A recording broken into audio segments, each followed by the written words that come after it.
ہاں جی جی، وہاں قرآن پاک کا ایسا لفظ ہے کہ جو دیکھنے میں تو یوں نظر آتا ہے کہ جیسے نون الف زبر نہ ہے، لیکن اس کو ہم نے الف نہیں پڑھنا، جب بھی اس کو ہم نے پڑھنا ہے صرف نون والا زبر والی پڑھنی ہے، نون زبر والی پڑھنی ہے، ٹھیک ہے۔ اب ہم نے پڑھنا کس طریقے سے، جس طرح یہ نون الف زبر نہ بنا ہوا ہے نا، ہم نے الف نہیں پڑھنا بلکہ اس طرح پڑھنا ہے جیسے یہ لکھا ہوا ہے نون زبر نہ، جیسے یہ لکھا ہوا ہے، ٹھیک ہے۔ ہم نے اس کو پڑھنا کس طریقے سے ہے، تو سب سے پہلے آپ نے یہ جاننا ہے کہ یہ الف ہے، الف کے اوپر لگی ہوئی ہے زبر، الف کے اوپر زبر زیر پیش آ جائے اس الف کو الف نہیں پڑھتے، اس الف کو حمزہ پڑھتے ہیں۔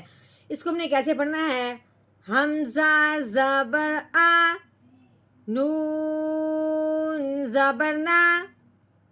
آنا۔ ہاں جی، جو الف ہے چاہے آپ کو قاعدے میں نظر آئے، چاہے اس طرح کا حرف آپ کو قرآن پاک میں نظر آئے، آپ نے اس کو آنا ہی پڑھنا ہے۔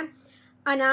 نون الف زبر نا بالکل نہیں پڑھنا، ٹھیک ہے۔ ہاں اگر یہ لفظ آگے ملے گا کسی کے ساتھ وہ علیحدہ بات ہو جائے گی، اگر آپ کو یہ پورا حرف پورا لفظ جو ہے یہ تنہا اسی طرح نظر آئے تو آپ نے اس کو